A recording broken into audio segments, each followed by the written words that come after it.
ঢাকা আন্তর্জাতিক বাণিজ্য মেলা এবারের ৩০তম আসর এবং হচ্ছে আজকে সকাল 10টায় উদ্বোধন হওয়ার কথা থাকলেও আর কিছুক্ষণের মধ্যে আমরা জানি যে হচ্ছে আমাদের উদ্বোধন শুরু হবে।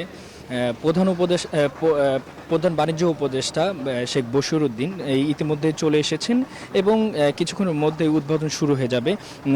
আমরা যেমনটা জানি যে এবারের স্টল ৩২৪টি এবং যেটি হচ্ছে ভারত, পাকিস্তান, তুরস্ক, সিঙ্গাপুর সহ আরও নানা রকম ব্যবসায়ীরা হচ্ছে এখানে আসবেন এবং এবার সবচেয়ে যেটি হচ্ছে